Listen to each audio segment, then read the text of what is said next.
Dengan mempelajari Sirah Nabawiyah, maka makin menambah kecintaan kepadanya. Semoga yang subscribe juga dimudahkan jalannya menuju surga. Silahkan tekan tombol like supaya postingan ini semakin tersebar. Dan tulis doa serta hajat pemirsa di kolom komentar. Semoga semakin banyak yang mengaminkan, maka semakin cepat terkabul. Nabi Sulaiman alaihi salam adalah manusia terkaya sepanjang sejarah kehidupan manusia di muka bumi. Dalam beberapa kitab suci seperti Al-Quran, Alkitab, dan Injil, Nabi Sulaiman alaihi salam dijelaskan sebagai manusia terkaya yang pernah hidup di muka bumi. Tidak ada satupun manusia yang bisa mengalahkan total kekayaannya hingga hari kiamat tiba. Para arkeolog telah menemukan situs peninggalan sejarah Islam yang mengungkap total kekayaan Nabi Sulaiman alaihi salam. Ernst bin Yosef, seorang profesor dari Tel Aviv University, seorang peneliti, ia menyatakan bahwa 3000 tahun yang lalu Nabi Sulaiman alaihi salam diperkirakan memiliki kekayaan senilai 2,2 triliun US dollar. Apabila dikonversikan dengan nilai mata uang rupiah, maka nilainya setara dengan 32.891.870 triliun rupiah. Nilai itu berkali-kali lipat lebih banyak dari total kekayaan negara Indonesia yang hanya mencapai 11.454 triliun per 30 Desember 2021. Nabi Sulaiman alaihi salam memiliki beberapa mukjizat. Di antaranya adalah dapat berbicara dengan bahasa binatang. Beliau dapat memerintah mereka untuk melakukan sesuatu. Beliau juga dapat mengendalikan besar kecilnya tekanan angin dan dapat mengatur ke arah mana angin akan berhembus. Sehingga dengan itu Nabi Sulaiman dapat memanfaatkan angin sebagai kendaraannya dan juga kendaraan tentaranya. Nabi Sulaiman juga bisa melunakkan besi dan membentuknya menjadi pakaian perang yang anti tusukan senjata tajam. Nabi Sulaiman juga memimpin para jin. Mereka tunduk dan patuh pada perintah Nabi Sulaiman alaihi salam. Tidak hanya setan, iblis laknatullah yang merupakan makhluk pembangkang dapat dibuat tunduk bertekuk lutut pada perintah-perintah Nabi Sulaiman. Nabi Sulaiman bisa melakukan teleportasi, yaitu berpindah dari suatu tempat ke tempat yang lain dalam waktu singkat. Peristiwa itu dibuktikan dengan pemindahan singgasana Ratu Balqis atas perintah Nabi Sulaiman. Nabi Sulaiman dikenal sebagai raja yang adil dan bijaksana. Nabi Sulaiman diberkahi kecerdasan yang luar biasa untuk menyatupadukan segenap kekuatan yang Allah berikan kepadanya. Ia mengelola dan membawa kerajaannya menjadi kekuatan raksasa yang tak terkalahkan di masanya dengan segenap kemampuan yang dimilikinya. Tentara Nabi Sulaiman adalah tentara terkuat di bumi tanpa ada yang menandingi. Pertanyaan mendasar yang muncul kali ini adalah dari mana sumber kekayaan dan kekuatan Nabi Sulaiman alaihi salam? Untuk mendapat jawaban dari pertanyaan itu, simak video ini sampai akhir. Sebelum itu, mari bantu channel ini terus berkembang dengan cara subscribe dan nyalakan tanda loncengnya. Berikan komentar yang positif dan berikan like serta share video ini. Bismillahirrahmanirrahim. Sungguh kami benar-benar telah menganugerahkan ilmu kepada Daud dan Sulaiman. Keduanya berkata, segala puji bagi Allah yang melebihkan kami dari kebanyakan hamba-hambanya yang mukmin. Sulaiman telah mewarisi Daud dan dia berkata, wahai manusia, kami telah diajari untuk memahami bahasa burung dan kami dianugerahi segala sesuatu. Sesungguhnya, semua ini benar-benar karunia yang nyata. Quran Surat An-Naml ayat 15-16. Saudara-saudaraku yang dirahmati Allah, pada ayat di atas disebutkan bahwa Sulaiman telah mewarisi Daud.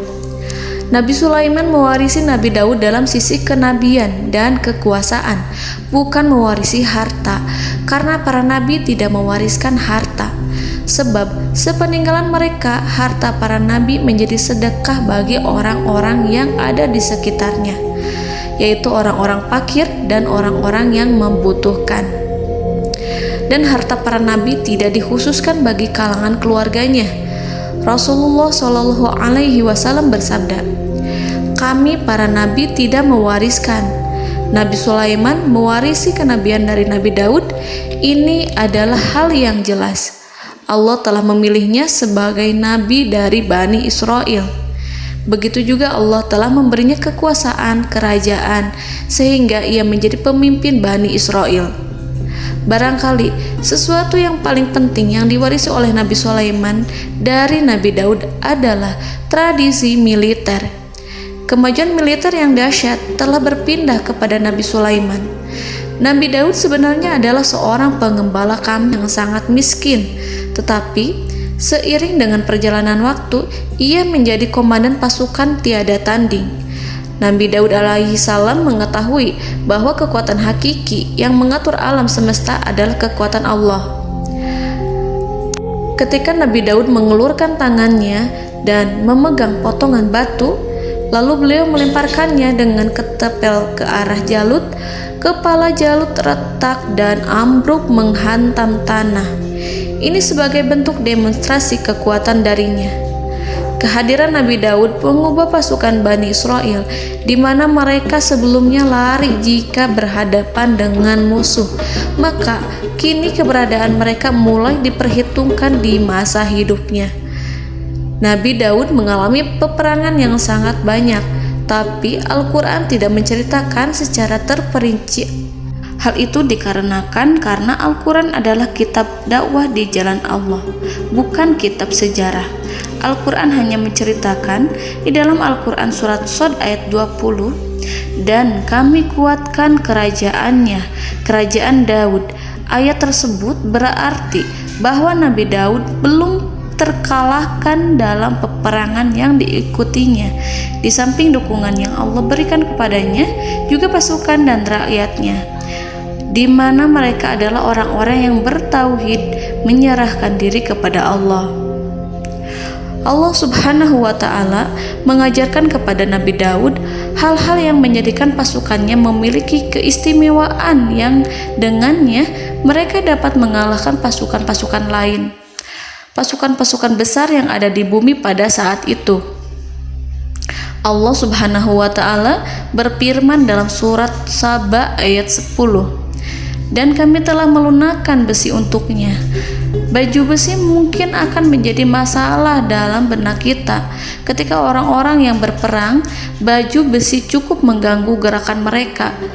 Kita bisa membayangkan ketika ada dua orang berperang, salah satu dapat bergerak bebas, sementara yang lainnya tidak leluasa bergerak karena tertahan dengan pakaiannya.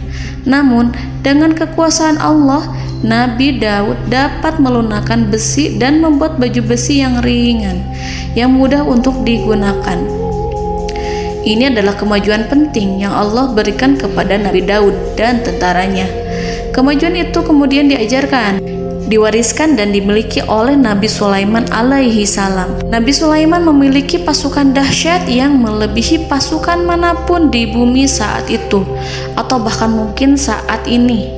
Bahkan Allah menambahkan karunia-Nya kepada Nabi Sulaiman yang disebutkan dalam Al-Quran surat An-Naml ayat 16. Dan Sulaiman telah mewarisi Daud, dan dia berkata, "Wahai manusia, kami telah diberi pengertian tentang suara burung, dan kami diberi segala sesuatu. Sesungguhnya ini benar-benar suatu karunia yang nyata." Saudara-saudaraku yang dirahmati Allah, pada suatu hari Nabi Sulaiman alaihi salam menengadahkan tangannya dan berdoa kepada Allah Subhanahu wa Ta'ala. Antara hati Nabi dan Allah tidak ada penghalang, tidak ada jarak, tidak ada sekatan waktu, tidak ada satupun dari para nabi yang berdoa kepada Allah kecuali doanya pasti dikabulkan. Doa Nabi Sulaiman alaihi salam direkam dalam Al-Quran surat Shad ayat 35. Nabi Sulaiman berkata, "Ya Tuhanku, ampunilah aku, anugerahkanlah kepadaku kerajaan yang tidak dimiliki oleh seorang pun sesudahku."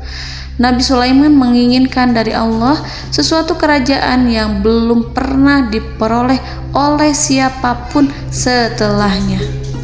Allah Subhanahu wa Ta'ala mengabulkan doa Nabi Sulaiman dan memberinya kerajaan tersebut.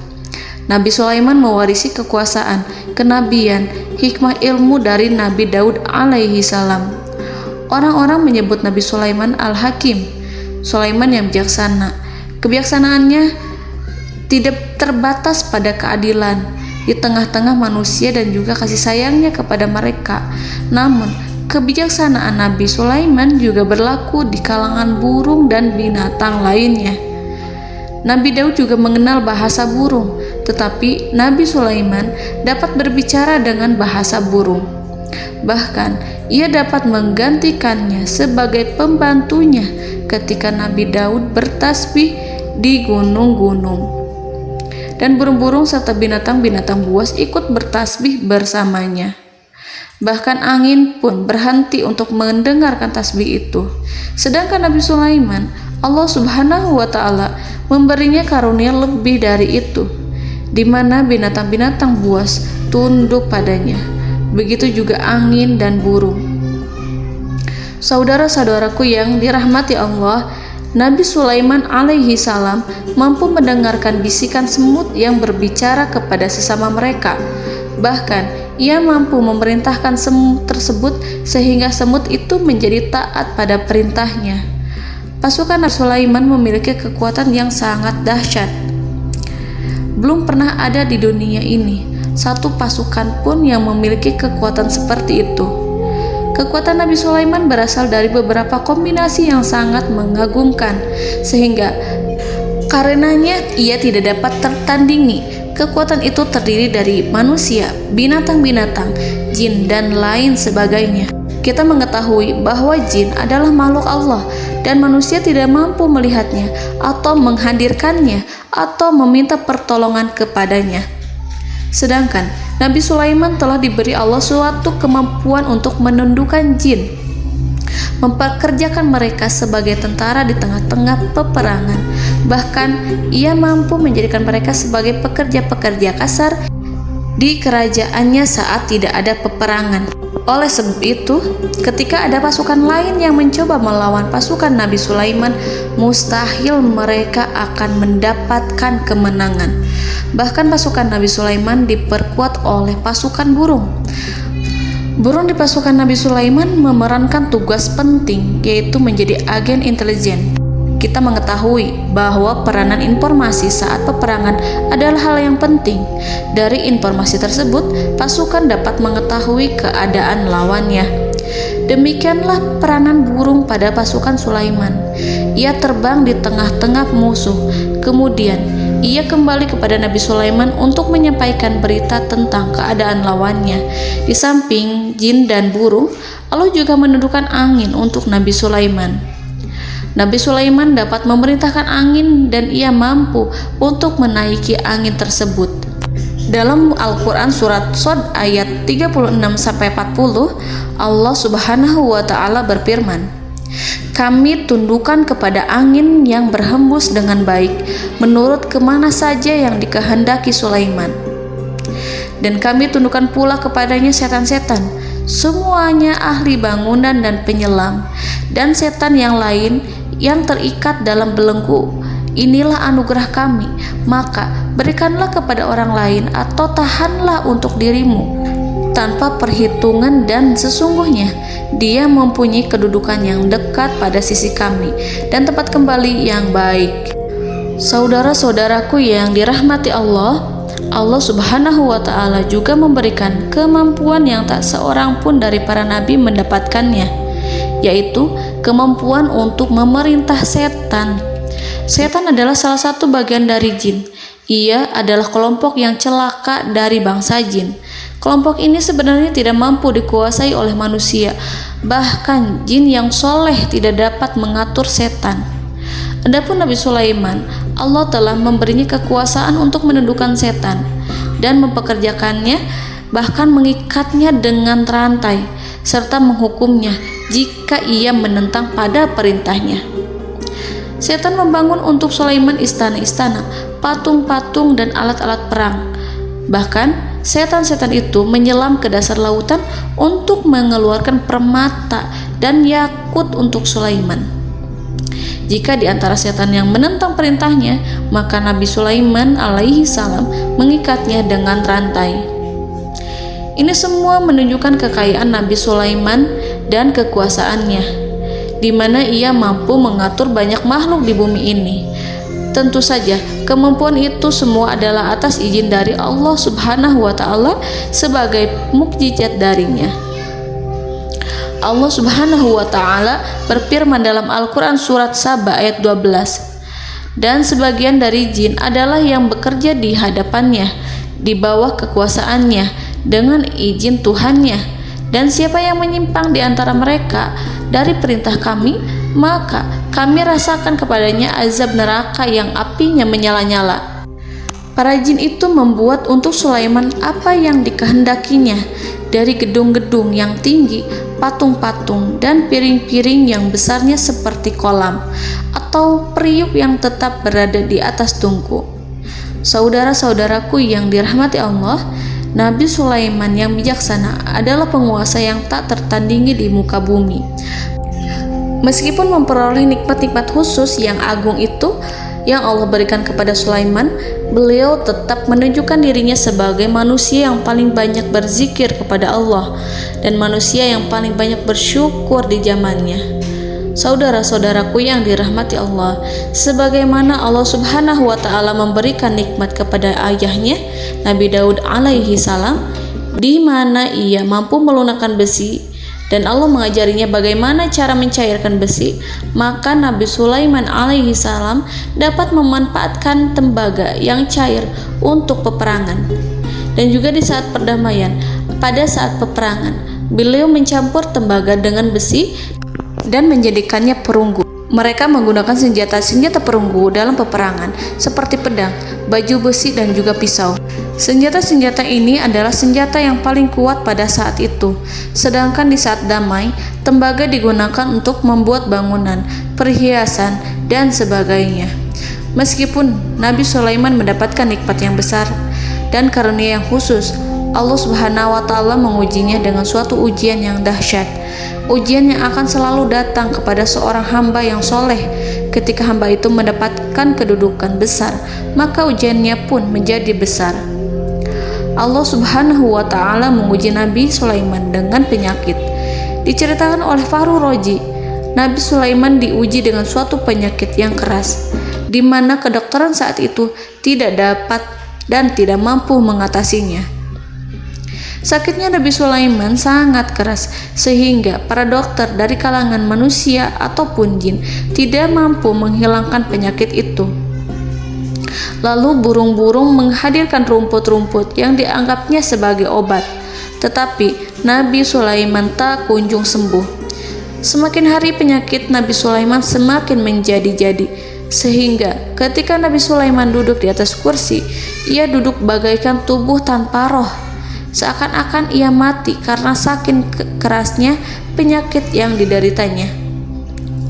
Sakit yang diderita oleh Nabi Sulaiman alaihi salam berlangsung sangat lama. Namun Nabi Sulaiman tidak henti-hentinya berzikir. Ia meminta kesembuhan kepada Allah serta beristighfar pada Allah dan mengungkapkan rasa cinta kepadanya. Selesailah ujian Allah terhadap hambanya Nabi Sulaiman. Beliau pun sembuh. Nabi Sulaiman merasakan kembali kesehatannya setelah ia mengetahui segala kejayaan dan segala kekuasaan serta segala kebesarannya tidak lagi mampu menghilangkan penyakit yang dideritanya kecuali jika Allah menghendaki. Saudara-saudaraku yang dirahmati Allah, Nabi Sulaiman telah membangun tempat ibadah, tempat sujud, sehingga manusia menyembah Allah di dalamnya.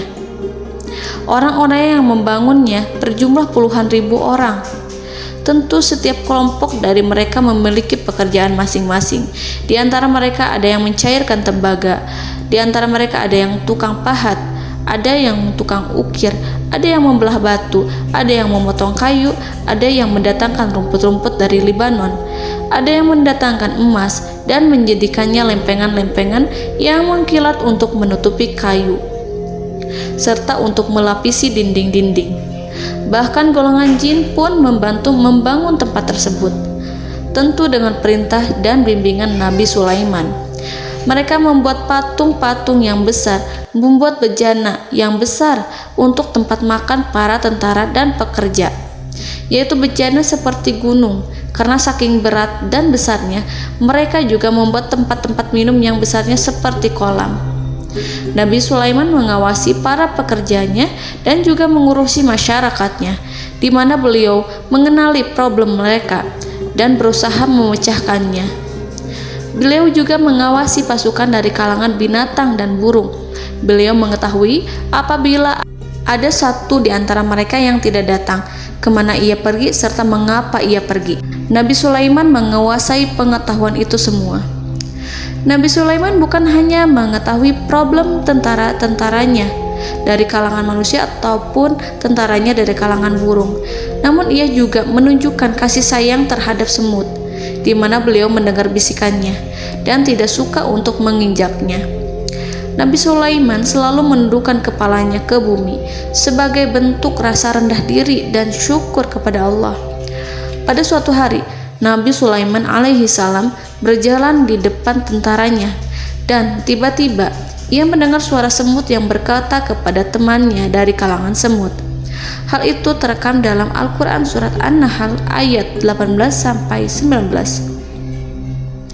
Wahai semut-semut, masuklah ke dalam sarang-sarangmu agar kamu tidak terinjak oleh Sulaiman, sedangkan mereka tidak menyadarinya. Nabi Sulaiman alaihi salam tersenyum mendengar itu, dan ia berdoa, "Ya Allah, ya Tuhanku, berilah aku ilham untuk tetap mensyukuri nikmat-Mu yang telah Engkau anugerahkan kepadaku dan kepada kedua orang ibu bapakku, dan untuk mengerjakan amal soleh yang Kau ridhoi, dan masukkanlah aku ke dalam rahmat-Mu, ke dalam golongan hamba-hamba-Mu yang soleh."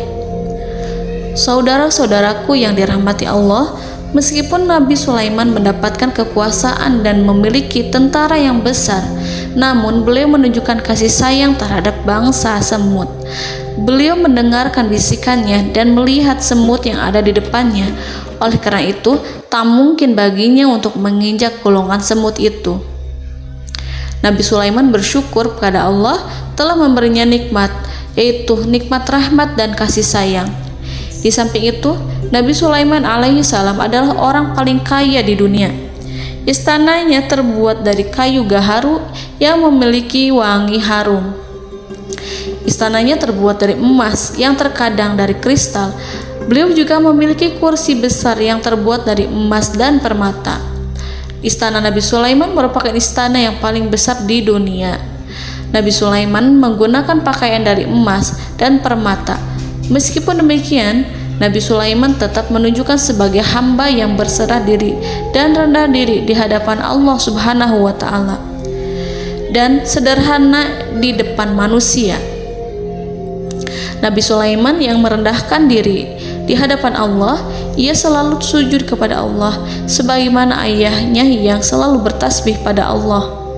Nabi Sulaiman selalu melantunkan lagu-lagu cinta ilahi dan hanya memuji Allah Subhanahu wa Ta'ala. Pada suatu hari, Nabi Sulaiman alaihi salam mengeluarkan perintah kepada pasukannya untuk bersiap-siap. Kemudian Nabi Sulaiman keluar dan memeriksa pasukannya satu demi satu. Kelompok yang pertama adalah kelompok manusia. Nabi Sulaiman memperhatikan kesiapan mereka. Lalu Nabi Sulaiman mengeluarkan perintah-perintah kepada mereka. Kemudian Nabi Sulaiman memeriksa kelompok jin dan menyampaikan perintahnya kepada mereka. Beliau memenjarakan jin yang tampak bermalas-malasan saat bekerja. Lalu beliau memeriksa binatang dan berkata kepada mereka, apakah mereka sudah makan dengan baik? Apakah mereka tidur dengan nyenyak? Apakah ada yang mengadu pada mereka, misalkan karena penyediaan suatu ataukah karena makanan yang tidak layak? Apakah ada di sana yang sakit dan lain sebagainya? Semuanya diperiksa oleh Nabi Sulaiman. Ketika Nabi Sulaiman merasa puas dengan semuanya, Nabi Sulaiman memasuki tenda tempat berkumpulnya para burung. Nabi Sulaiman alaihissalam kemudian memasuki tenda tersebut, mengamati keadaan di sekitarnya, sehingga beliau mengetahui bahwa ada satu burung yang tidak hadir, yaitu burung hudhud. Nabi Sulaiman berkata yang diabadikan dalam Quran surat An-Naml ayat 20. Mengapa aku tidak melihat burung hudhud? Burung-burung yang lain tampak terdiam sebagai penghormatan, dan mereka mendengarkan apa yang akan dikatakan pemimpin mereka. Nabi Sulaiman mengarahkan pandangannya pada semua burung dan tidak menemukan burung hudhud di antara mereka. Tak seekor burung pun yang mengetahui keberadaannya. Burung hudhud absen pada apel wajib kali ini. Nabi Sulaiman mulai menampakkan kemarahannya. Tiba-tiba, seekor burung kecil memberanikan diri untuk berkata kepada Nabi Sulaiman, "Wahai Nabi yang mulia, seharusnya hudhud ada bersamaku kemarin untuk melaksanakan tugas penyelidikan. Ia adalah pemimpin misi, namun burung hudhud belum datang. Oleh karena itu aku tidak pergi bersamanya." Burung itu tampak gemetar. Nabi Sulaiman mengetahui bahwa hudhud tidak hadir dan tak seorang pun mengetahui kemana ia pergi. Burung hudhud pergi tanpa izin terlebih dahulu. Dalam keadaan marah, Nabi Sulaiman berkata, "Sungguh aku benar-benar akan mengazabnya dengan azab yang sangat keras, atau benar-benar menyembelihnya, kecuali jika ia benar-benar datang kepadaku dengan alasan yang jelas." Kawanan burung-burung yang mengetahui bahwa Nabi Sulaiman sedang marah dan telah menetapkan untuk menyiksa burung hudhud atau menyembelihnya, atau justru memaafkannya dengan syarat ia datang dengan membawa alasan yang dapat menyelamatkannya, atau dengan kata lain, burung hudhud dapat memastikan bahwa ia melaksanakan tugas yang penting. Nabi Sulaiman menunjukkan kemarahan yang besar sehingga siapapun akan merasa takut kepada Nabi Sulaiman yang marah. Seekor burung tampak gemetar, ketakutan melihat kemarahan Nabi Sulaiman. Lalu beliau mengulurkan tangannya ke burung itu dan memegang-megang kepalanya, sehingga burung itu pun merasa tenang dan rasa takutnya hilang. Nabi Sulaiman kemudian pergi dari tempat burung tersebut. Nabi Sulaiman masih memikirkan keadaan burung hudhud. Seharusnya burung hudhud menjadi bagian penting dari badan intelijen. Apakah ia pergi untuk menyingkap suatu, atau apakah ia pergi hanya untuk bermain-main? Nabi Sulaiman telah memperhatikan dan mengetahui bahwa burung hudhud adalah seekor burung yang cerdik dan juga fasih berbicara. Terkadang Nabi Sulaiman mendapati burung hudhud sedang bermain-main dan menunda-nunda pekerjaannya. Namun ketika Nabi Sulaiman melihatnya, burung hudhud memahami bahwa perbuatannya tidak benar. Oleh karena itu, ia tidak boleh menyampur adukan antara waktu serius dan waktu bermain. Tidak lama setelah itu, burung hudhud tiba di tempat para burung. Burung-burung yang lain berkata kepadanya, "Wahai hudhud, pergilah engkau ke tempat Nabi Sulaiman. Jika ia mengetahui bahwa engkau telah sampai, jiwamu benar-benar terancam." Mendengar itu, burung hudhud segera beranjak. Ia terbang menemui Nabi Sulaiman. Pada waktu itu, Nabi Sulaiman sedang duduk bersama tentaranya yang lain. Burung hudhud berdiri. Ia telah merencanakan untuk memulai pembicaraan dengan Nabi Sulaiman sebelum Nabi Sulaiman bertanya kepadanya kemana dia pergi. Ini sebagai bukti bahwa hudhud telah melaksanakan suatu tugas yang penting. Dalam surat An-Nahl ayat 22, burung hudhud, "Aku telah mengetahui sesuatu yang kamu belum mengetahuinya, dan kubawa kepadamu dari negeri Saba suatu berita penting yang diyakini." Seakan-akan burung hudhud hendak berkata, "Aku adalah hudhud yang miskin, tapi Aku mengetahui apa yang tidak engkau ketahui, dan aku telah datang kepadamu dari kerajaan Saba dengan membawa berita yang sangat penting. Nabi Sulaiman tampak terdiam menunggu Hudhud menyelesaikan kisahnya. Dalam surat An-Naml ayat 23-24, burung Hudhud berkata, "Sesungguhnya aku menjumpai seorang wanita yang memerintah mereka. Dia dianugerahi segala sesuatu serta mempunyai singgasana yang besar. Aku mendapati dia dan kaumnya menyembah matahari selain Allah. Dan setan-setan telah menjadikan mereka memandang indah perbuatan-perbuatan mereka, lalu menghalangi mereka dari jalan Allah, sehingga mereka tidak mendapat petunjuk." Burung Hudhud diam. Nabi Sulaiman merasa bahwa Hudhud menunjukkan kepasihan lisannya. Nabi Sulaiman berkata dalam Quran surat An-Nahl ayat 27 sambil menunjukkan senyum manisnya. Nabi Sulaiman berkata, "Akan kami lihat apakah kamu benar wahai Hudhud, ataukah kamu termasuk orang-orang yang berdusta." Seakan-akan burung Hudhud ingin mengatakan, "Aku tidak berbohong, wahai Nabi yang mulia." Namun diamnya Sulaiman membuat takut sehingga burung Hudhud terdiam. Nabi Sulaiman terdiam karena berpikir, lalu ia memutuskan sesuatu setelah itu. Beliau melihat kepada lainnya dan meminta secari kertas dan pena.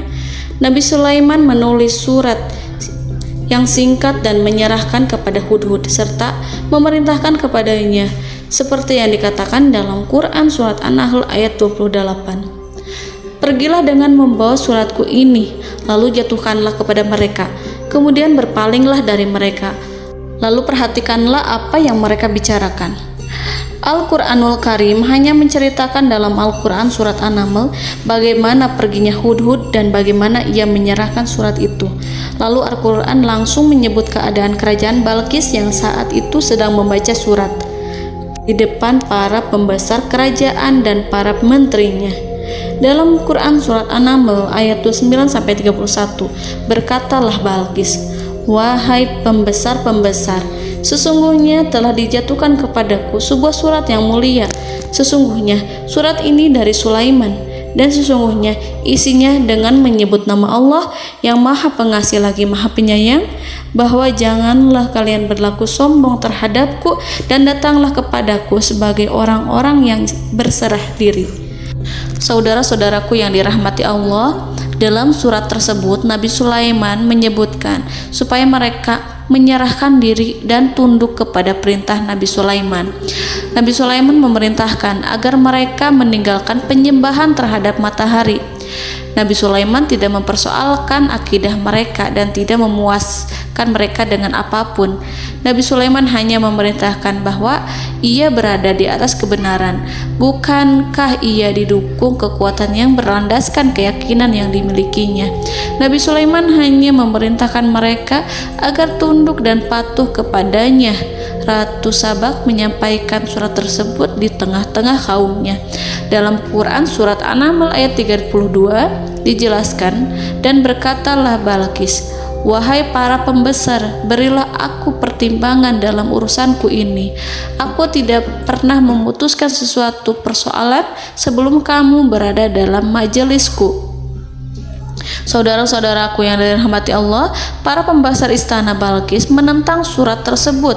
Isi surat itu membangkitkan kesombongan kaum Saba, di mana mereka merasa lebih kuat. Mereka mengetahui bahwa di sana ada seorang yang mencoba menentang mereka dan mengisyaratkan peperangan kepada mereka. Lalu ia meminta kepada mereka untuk memenuhi syarat-syaratnya sebelum terjadinya peperangan dan kekalahan. Dalam surat An-Nahl ayat 33, mereka menjawab, "Kita adalah orang yang memiliki kekuatan dan juga memiliki keberanian yang sangat besar dalam peperangan, dan keputusan berada di tanganmu, wahai ratuku. Maka pertimbangkanlah apa yang akan kamu perintahkan." Saudara-saudaraku yang dirahmati Allah, para pembesar kaum Saba seakan ingin berkata, "Kita siap untuk melaksanakan perang." Tampaknya ratu itu memiliki kebijakan yang lebih baik dari pembesar kaumnya. Surat Sulaiman itu membuatnya berpikir lebih jernih dan lebih berhati-hati. Ia berusaha sebisa mungkin menghindari peperangan. ratu itu berpikir dalam tempo yang lama. Nama Sulaiman tidak diketahuinya dan ia pun belum pernah mendengarnya.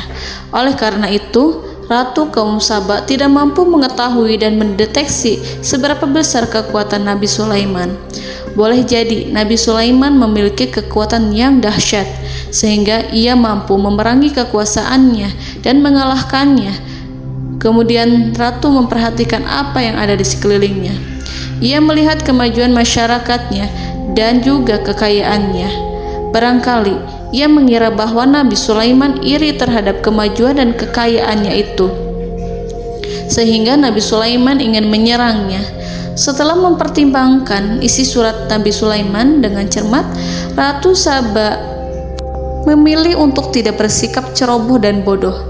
Ratu lebih suka untuk menggunakan bahasa kelembutan. Ia mengirim kepada Nabi Sulaiman suatu hadiah yang besar. Ratu mengira bahwa Nabi Sulaiman seorang yang ambisius, yang boleh jadi ia telah mendengar tentang kekayaan kerajaan Saba. Para utusan pergi dengan membawa hadiah dari Ratu Saba. Ratu berharap agar mereka dapat memasuki kerajaan Nabi Sulaiman dan akan mengetahui kondisi kerajaannya. Saat mereka pulang, Ratu ingin mendengar secara langsung dari mereka tentang bagaimana keadaan kaum Nabi Sulaiman dan pasukannya. Setelah mendapatkan informasi yang cukup, maka Ratu Balqis dapat membuat sesuatu keputusan yang tepat. Ratu menyembunyikan apa yang terlintas dalam pikirannya, lalu ia berbicara kepada pembesar istananya bahwa ia dapat menyingkap niat jahat Raja Sulaiman melalui cara mengirimkan hadiah kepadanya. Ratu lebih memilih cara tersebut dan menunggu reaksi dari Nabi Sulaiman. Ratu berhasil memuaskan para pembesar istana, dan untuk sementara ia menghilangkan ide untuk berperang. Karena para raja jika menyerang suatu desa, maka pemimpin desa tersebut adalah orang yang paling banyak mendapatkan kehinaan. Akhirnya, para pembesar kaumnya merasa puas dengan pikiran Ratu Balqis. Saudara-saudaraku yang dirahmati Allah, dalam surat An-Naml ayat 34-35 dijelaskan, Ratu Balqis berkata, "Sesungguhnya raja-raja apabila memasuki suatu negeri, niscaya mereka akan membinasakannya dan menjadikan penduduknya yang mulia menjadi hina. Dan demikian pula lah yang akan mereka perbuat. Dan sesungguhnya aku akan mengirim utusan kepada mereka dengan membawa hadiah, dan aku akan menunggu apa yang akan dibawa kembali oleh utusan itu." Kemudian sampailah hadiah dari Ratu Balqis kepada Nabi Sulaiman. Para intelijen Nabi Sulaiman memberitahunya bahwa utusan Balqis datang dengan membawa hadiah. Nabi Sulaiman langsung mengetahui bahwa Ratu Balqis itu sengaja mengirim orang-orangnya untuk mengetahui atau untuk mendapatkan informasi tentang kekuatannya. Lalu setelah itu ia akan mengambil keputusan atau mengambil sikap kepada kerajaan Sulaiman. Nabi Sulaiman segera memanggil semua pasukannya untuk berkumpul. Utusan Balqis segera memasuki istana Nabi yang dipenuhi dengan pasukan yang besar bersenjata.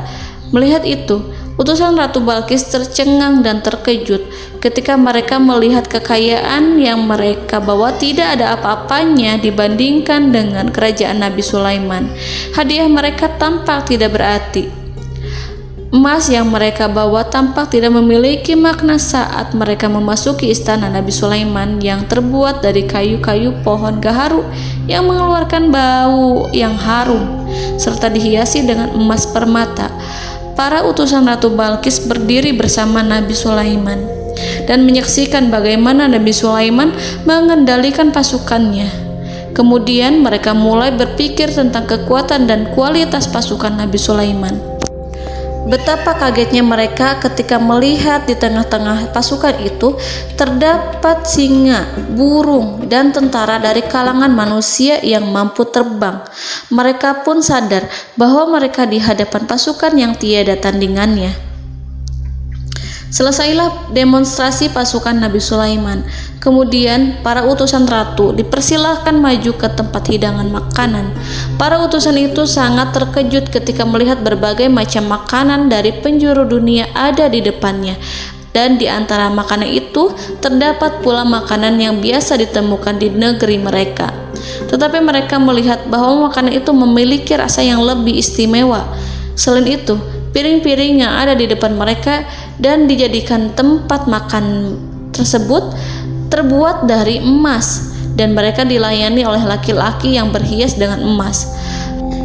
Di meja makan itu terdapat burung, ikan laut, dan berbagai macam daging yang mereka tidak mampu lagi membedakan daging apa itu. Nabi Sulaiman tidak makan bersama mereka, tapi beliau makan dengan menggunakan piring yang terbuat dari kayu. Beliau memakan roti yang kering yang dicampur dengan minyak. Inilah makanan yang dipilih Nabi Sulaiman. Makan bersama mereka dalam keadaan diam, mereka merasa kehadiran Nabi Sulaiman menciptakan suatu wibawa yang luar biasa. Selesai perjamuan itu, lalu dengan sangat malu mereka menyerahkan hadiah dari Ratu Balqis kepada Nabi Sulaiman. Hadiah itu berupa emas yang bagi mereka hadiah itu sangat bernilai tinggi. Tapi di sini hadiah itu tampak kecil di hadapan kekayaan-kekayaan Nabi Sulaiman yang sangat mengagumkan. Nabi Sulaiman memperhatikan hadiah dari Ratu Balqis itu dan berkata dalam Quran surat An-Naml ayat 36. Maka tatkala utusan itu sampai pada Sulaiman, Sulaiman berkata, "Apakah patut kamu menolong aku dengan harta? Maka apa yang diberikan Allah kepadaku lebih baik daripada apa yang diberikannya kepadamu. Tetapi kamu merasa bangga dengan hadiahmu." Saudara-saudaraku, Raja Sulaiman menyingkap dengan kata-katanya yang singkat itu penolakannya terhadap hadiah mereka. Ia memberitahu utusan itu bahwa ia tidak menerima hadiah tersebut.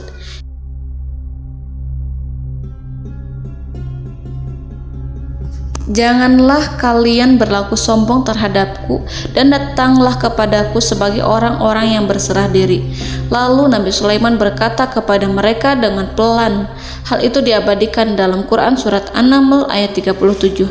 "Kembalilah kepada mereka, sungguh kami akan mendatangi mereka dengan bala tentara yang mereka tidak kuasa melawannya, dan pasti kami akan mengusir mereka dari negeri itu, yaitu negeri Saba, dengan terhina, dan mereka akan menjadi tawanan-tawanan yang hina." Saudara-saudaraku yang dirahmati Allah, Nabi Sulaiman kemudian meninggalkan para utusan ratu setelah terlebih dahulu mengancam mereka. Para utusan itu berharap agar Nabi Sulaiman mau menunggu kunjungan Ratu Balqis yang akan membawa misi perdamaian. Akhirnya sampailah para utusan Ratu Balqis ke negeri Saba. Mereka segera menuju istana sang ratu. Mereka memberitahu bahwa negeri mereka sedang ada di ujung tanduk. Mereka menceritakan kepada ratu tentang kekuatan Nabi Sulaiman dan tidak mungkin bagi mereka mampu melawannya. Mereka meyakinkan Ratu Balqis bahwa ia harus mengunjunginya dan melihat sendiri bagaimana kebesaran kerajaan Nabi Sulaiman. Kemudian ratu menyiapkan dirinya untuk pergi menuju kerajaan Nabi Sulaiman. Nabi Sulaiman duduk di kursi kerajaan di tengah-tengah para pembesarnya dan para menterinya serta para komandan pasukannya. Beliau berpikir tentang sosok Ratu Balqis. Nabi Sulaiman mengetahui bahwa Ratu Balqis menuju tempatnya. Balqis dikelilingi rasa takut. Nabi Sulaiman berpikir sejenak tentang bagaimana matahari disembah. Ia memikirkan bagaimana informasi yang diterima oleh intelijennya tentang kemajuan kerajaan Balqis dalam bidang kesenian dan ilmu pengetahuan. Nabi Sulaiman bertanya kepada dirinya sendiri, apakah kemajuan menjadi penghalang untuk mengetahui kebenaran? Apakah ratu itu senang dengan kekuatan yang dicapainya? Dan ia membayangkan bahwa kekuatannya adalah segalanya. Dengan kemajuan yang dimilikinya, Nabi Sulaiman ingin membuat kejutan agar ratu mengetahui bahwa Islam yang diyakini oleh Nabi Sulaiman adalah satu-satunya yang mampu mendatangkan kemajuan dan kekuatan yang hakiki, sehingga ia dapat membandingkan antara keyakinannya dalam menyembah matahari beserta kemajuan yang dicapainya dengan keyakinan Nabi Sulaiman beserta kemajuan yang diraihnya. Saudara-saudaraku yang dirahmati Allah, para mata-mata Nabi Sulaiman telah memberitahunya bahwa hal yang sangat disegani dan dikagumi oleh kaum Balkis adalah kerajaan Saba, yaitu singgasana Ratu Balkis. Singgasana itu terbuat dari emas dan batu delima. Singgasana tersebut dijaga oleh penjaga yang sangat disiplin, di mana mereka tidak pernah lalai sedikit pun. Oleh karena itu, sangat tepat apabila Nabi Sulaiman menghadirkan singgasananya di sini, di kerajaannya, sehingga ketika ratu tiba, maka ia dapat duduk di atasnya. Nabi Sulaiman ingin membuat kejutan kepadanya dan menunjukkan bahwa kemampuannya tersebut yang berlandaskan pada keislaman. Nabi Sulaiman melakukan yang demikian itu dengan harapan agar si ratu tunduk kepadanya. Ide itu terlintas dalam diri Nabi Sulaiman. Lalu ia mengangkat kepalanya dan menoleh kepada anak buahnya. Hal itu diabadikan dalam Quran Surat An-Naml ayat 38. Wahai para pembesar, siapakah di antara kamu sekalian yang sanggup membawa singgasananya kepadaku sebelum mereka datang kepadaku sebagai orang-orang yang berserah diri? Saudara-saudaraku, perhatikanlah ungkapan pikiran Nabi Sulaiman tersebut. Semua pemikirannya berkisar tentang keislaman para penyembah matahari, tentang bagaimana beliau dapat memberikan petunjuk kepada mereka di jalan Allah. Yang pertama menjawab pertanyaan Nabi Sulaiman adalah jin Ifrit. Dalam Quran Surat An-Naml ayat 39, berkatalah Ifrit yang cerdik dari golongan jin, aku akan datang kepadamu dengan membawa singgasana itu sebelum kamu berdiri dari tempat dudukmu. Sesungguhnya aku benar-benar kuat untuk membawanya, lagi dapat dipercaya. Nabi Sulaiman berdiri dari tempat duduknya setelah 1 atau 2 jam. Jin itu berjanji kepadanya untuk menghadirkan singgasana Balkis sebelum itu. Istana Nabi Sulaiman di Palestina, sedangkan istana Balkis terletak di Yaman. Antara singgasana tersebut dengan singgasana Nabi Sulaiman berjarak lebih dari ribuan mil. Barangkali pesawat yang cepat sekalipun yang kita kenal hari ini tidak akan mampu membawa dan mendatangkan istana itu dalam waktu 1 jam. Tetapi masalahnya di sini berhubung dengan kekuatan jin yang serba misterius, Nabi Sulaiman tidak mengomentari sedikit pun terhadap apa yang dikatakan oleh Ifrit. Nabi Sulaiman tapak menunggu tanggapan dari yang lain yang mampu menghadirkan singgasana Balkis yang lebih cepat dari jin Ifrit. Nabi Sulaiman menoleh kepada seorang di sana yang duduk di atas naungan. Hal itu diceritakan dalam Quran Surat An-Naml ayat 40. Berkatalah seorang yang mempunyai ilmu dari Alkitab, aku akan membawa singgasana itu kepadamu sebelum matamu berkedip. Maka tatkala Sulaiman melihat singgasana itu terletak di hadapannya, ia pun berkata, ini termasuk karunia Tuhanku untuk memuji aku. Apakah aku akan bersyukur atau mengingkari nikmatnya? Dan barang siapa yang bersyukur, maka sesungguhnya dia bersyukur untuk kebaikan dirinya sendiri. Dan barang siapa yang ingkar, maka sesungguhnya Tuhanku maha kaya lagi maha mulia. Saudara-saudaraku, belum lama seorang yang mempunyai ilmu dari Alkitab menyatakan kalimatnya, sehingga singgasana itu tiba-tiba ada di depan Nabi Sulaiman yang mampu menghadirkan singgasana itu lebih cepat dari kedipan mata. Al-Quranul Karim tidak menyingkap kepribadian seorang yang menghadirkan singgasana itu. Al-Quran hanya menggarisi bahwa orang itu mempunyai ilmu dari Alkitab. Al-Quran tidak menjelaskan kepada kita apakah ia seorang malaikat ataukah manusia ataukah jin. Al-Quran sengaja tidak menyingkap informasi tersebut. Saudara-saudaraku yang dirahmati Allah, setelah melihat singgasana itu, Nabi Sulaiman bersyukur kepada Allah. Ia mulai memperhatikan singgasana sang ratu.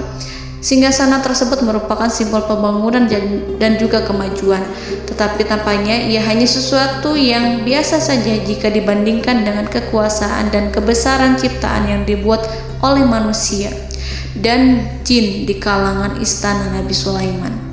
Nabi Sulaiman memikirkan dalam tempo yang lama singgasana Ratu Balkis itu.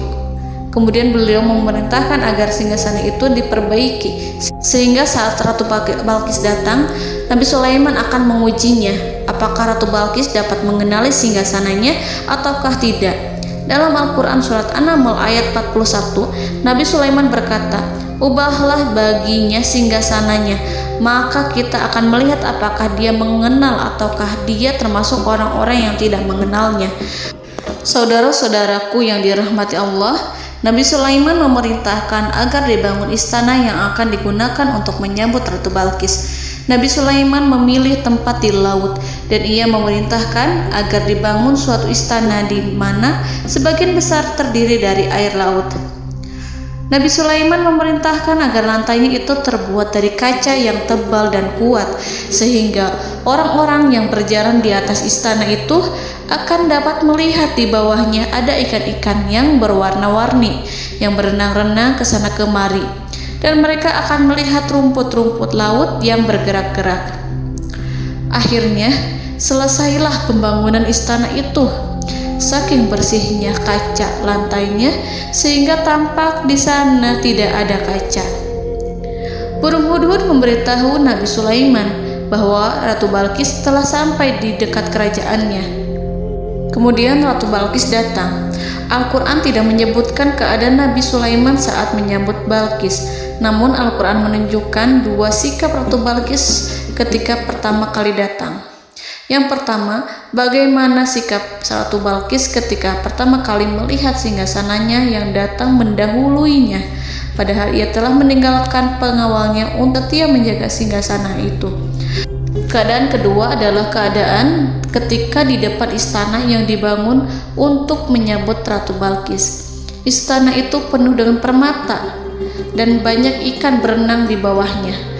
Dalam Quran surat An-Naml ayat 42 dijelaskan, dan ketika Balqis datang, ditanyakanlah kepadanya, "Serupa inikah singgasanamu?" Balqis menjawab, "Seakan-akan singgasana ini adalah singgasanaku. Kami telah diberi pengetahuan sebelumnya dan kami adalah orang-orang yang berserah diri." Saudara-saudaraku, pada dialek di atas, Balqis melihat singgasananya dan ia tercengang saat mengetahui bahwa itu adalah singgasana miliknya. Namun kemudian ia mulai ragu karena melihat tidak sepenuhnya itu singgasana miliknya. Jika itu benar-benar miliknya, lalu bagaimana ia datang mendahuluinya? Dan bila bukan singgasananya, maka bagaimana Sulaiman dapat meniru sepersis dan seteliti itu? Padahal Sulaiman tidak pernah sekalipun ke kerajaannya. Nabi Sulaiman berkata saat melihat Balqis mengamati singgasananya, "Apakah ini singgasanamu?" Balqis terlihat sangat kebingungan, namun setelah itu ia menjawab, "Sepertinya benar." Nabi Sulaiman berkata, "Kami telah diberi ilmu sebelumnya dan kami sebagai orang-orang muslim." Saudaraku yang dirahmati Allah, melalui pertanyaan Nabi Sulaiman ingin mengisyaratkan kepada Balqis agar ia membandingkan antara keyakinannya beserta ilmu yang dicapainya dengan keyakinan Nabi Sulaiman yang muslim beserta pengetahuan yang telah diraihnya.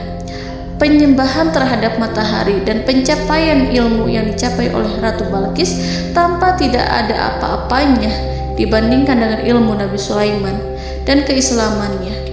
Nabi Sulaiman telah mendahuluinya dalam bidang ilmu karena keislamannya.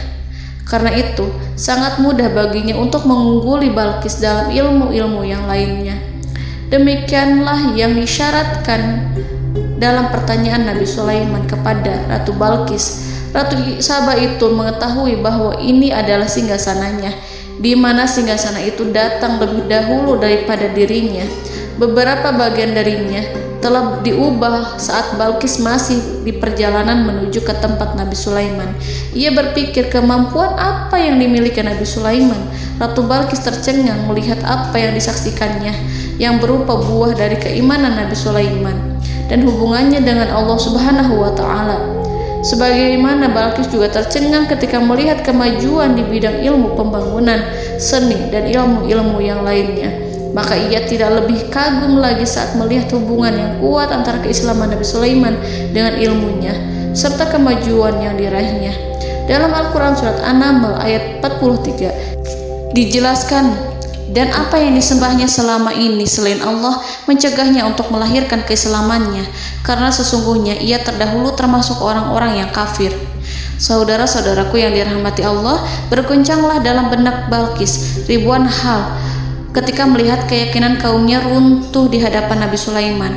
Ia menyadari matahari yang disembahnya hanya merupakan ciptaan Allah, dan Allah lah yang menggerakkannya untuk hamba-hambanya. Lalu terbitlah matahari kebenaran dalam dirinya. Hatinya diterangi oleh cahaya baru yang tidak akan tenggelam seperti tenggelamnya matahari. Masa keislamannya hanya menunggu waktu. Ratu Balqis memilih waktu yang tepat untuk mengumumkan keislamannya. Allah Subhanahu wa Ta'ala berfirman dalam Quran Surat An-Naml ayat 44. Dikatakan kepadanya, masuklah ke dalam istana. Maka tatkala ia melihat lantai istana itu, dikiranya kolam air yang besar dan disingkapnya dua betisnya. Berkatalah Sulaiman, sesungguhnya ia adalah istana licin yang terbuat dari kaca. Berkatalah Balqis, wahai Tuhanku, sesungguhnya aku telah berbuat zalim terhadap diriku, dan aku berserah diri bersama Sulaiman kepada Allah Tuhan semesta alam. Saudara-saudaraku yang dirahmati Allah, dikatakan kepada Balqis, masuklah ke dalam istana. Ketika ia masuk, maka ia tidak menyaksikan adanya kaca, tetapi ia melihat air, sehingga ia mengira akan bersinggungan dengan air. Lalu ia menyingkapkan sedikit bajunya agar bajunya itu tidak basah. Nabi Sulaiman mengingatkannya tanpa melihatnya agar ia tidak khawatir terhadap pakaiannya, karena pakaiannya tidak akan basah sebab di sana tidak ada air. Itu sekedar kaca yang halus, yang saking halusnya sehingga ia tidak tampak. Pada kesempatan itulah Balqis mengumumkan keislamannya yang mengakui kelalimannya, dan ia menyatakan menyerahkan diri kepada Nabi Sulaiman dan kepada Allah Tuhan semesta alam. Lalu kaumnya pun mengikutinya dan mereka memeluk Islam. Balqis menyadari ia berhadapan dengan penguasa yang terbesar di bumi dan Nabi Allah yang mulia. Untuk pertama kalinya, wajah Sulaiman tampak dihiasi dengan senyuman yang menunjukkan kepuasannya sejak Balqis mengunjunginya. Demikianlah Nabi Sulaiman mewujudkan kejayaannya yang hakiki dan menyebarkan cahaya Islam di muka bumi. Saudara-saudaraku, Al-Quran tidak menyebutkan kisah Balqis setelah keislamannya. Para ahli tafsir mengatakan bahwa ia menikah dengan Nabi Sulaiman. Selain itu, ada yang mengatakan bahwa ia menikah dengan salah satu orang dekat Nabi Sulaiman. Ada juga yang mengatakan bahwa sebagian Raja Habasyah adalah keturunan dari buah perkawinan ini. Wallahu a'lam bishawab. Saudara-saudaraku yang dirahmati Allah, Nabi Sulaiman hidup di tengah-tengah kejayaan dan kemuliaan di bumi. Kemudian Allah menetapkan kematian untuknya, sebagaimana kehidupan Sulaiman berada di puncak kemuliaan dan kejayaan yang penuh dengan keajaiban yang luar biasa. Maka kematiannya pun merupakan tanda-tanda kebesaran Allah yang penuh dengan keajaiban. Demikianlah bahwa kematiannya sesuai dengan kehidupannya, sesuai dengan kejayaannya. Allah berfirman tentang kematian Sulaiman di dalam Al-Quran Surat Saba ayat 14. Maka tatkala kami telah menetapkan kematian Nabi Sulaiman, tidak ada yang menunjukkan kepada mereka kematiannya itu kecuali rayap yang memakan tongkatnya. Maka tatkala ia telah tersungkur, tahulah jin bahwa kalau sekiranya mereka mengetahui yang gaib, tentulah mereka tidak akan tetap dalam siksa yang menghinakan. Saudara-saudaraku, kemampuan Nabi Sulaiman untuk menundukkan jin dan mempekerjakan mereka serta hubungan mereka dengan semua itu menimbulkan fitnah di tengah-tengah manusia dalam hal tertentu. Kematian Nabi Sulaiman merupakan batasan jawaban terhadap fitnah ini. Kami tidak mengetahui siapa yang mengklaim bahwa jin mengetahui hal yang gaib. Apakah itu setan yang terkutuk, atau jin yang bodoh, atau manusia yang tertipu? Kami tidak mengetahui siapa yang bertanggung jawab terhadap tersebarnya isu yang keliru ini. Yang kita ketahui adalah bahwa hal tersebut adalah mempengaruhi sebagian manusia dan jin.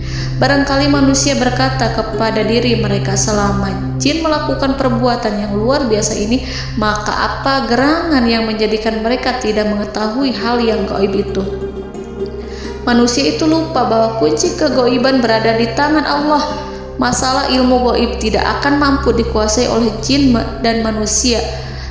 Hanya Dia yang mengetahuinya, dan manusia diberitahu hanya sedikit sekali. Saudara-saudaraku yang dirahmati Allah, seakan-akan Allah telah merencanakan bahwa kematian Sulaiman bertujuan untuk menghancurkan pemikiran itu, yaitu pemikiran bahwa jin mengetahui hal-hal yang gaib. Jin bekerja untuk Nabi Sulaiman selama beliau hidup, dan tatkala beliau meninggal, maka tugas mereka menjadi bebas. Nabi Sulaiman meninggal tanpa diketahui oleh jin, sehingga mereka tetap bekerja untuk mereka, tetap mengabdi kepada Sulaiman. Seandainya mereka mengetahui hal yang gaib, niscaya mereka tidak akan meneruskan pekerjaan mereka. Saudara-saudaraku, pada suatu hari Nabi Sulaiman memasuki mihrabnya untuk itikaf ibadah dan beribadah kepada Allah. Tak seorang pun yang berani mengganggu khalwatnya. Mihrab Sulaiman terletak di puncak gunung dan dindingnya terbuat dari permata. Pada suatu hari, Nabi Sulaiman duduk bersandar pada tongkatnya dan ia tampak tenggelam dalam tafakur. Beliau berzikir pada Allah hingga rasa kantuk menguasainya. Lalu setelah itu malaikat maut menemuinya. Nabi Sulaiman pun meninggal. Beliau bersandar kepada tongkatnya. Jin melihatnya dan mengira bahwa beliau sedang sholat, sehingga mereka pun terus melanjutkan pekerjaannya. Berlalulah hari demi hari yang panjang. Datanglah rayap, yaitu semut kecil yang memakan kayu. Hewan itu mulai memakan tongkat Nabi Sulaiman. Rayap itu tampak lapar. Sebagian dari tongkat Nabi Sulaiman dimakan beberapa hari oleh rayap itu. Ketika yang dimakannya semakin bertambah, maka tongkat itu pun menjadi rusak dan kemudian jatuh dari tangan Nabi Sulaiman alaihi salam. Tubuh mulia itu kehilangan keseimbangan dan kemudian jatuh terhempas di bumi. Tatkala tubuh suci itu tersungkur, maka manusia segera menuju ke arahnya. Mereka menyadari dan mengetahui bahwa Nabi Sulaiman telah meninggal dalam waktu yang lama. Jin menyadari bahwa mereka tidak mengetahui hal yang gaib, dan manusia pun mengetahui hakikat ini. Seandainya jin mengetahui hal yang gaib, niscaya ia tidak akan meneruskan siksa yang hina. Mereka tidak akan bekerja kepada Sulaiman. Demikianlah Nabi Sulaiman alaihi salam meninggal dalam keadaan duduk dan sholat di mihrabnya. Lalu berita itu tersebar bagaikan api di bumi. Manusia, burung, dan binatang buas mengantarkan jenazah Nabi Sulaiman. Sekawanan burung tampak sedih dan menangis. Semua makhluk bersedih. Akhirnya tak seorang pun mengetahui bahasa burung di bumi. Meninggallah seorang yang memahami pembicaraan burung, binatang-binatang, jin, dan lain sebagainya. Burung-burung itu berkata, betapa beratnya kehidupan di tengah orang-orang yang tidak mengetahui pembicaraan kita. Allahu a'lam.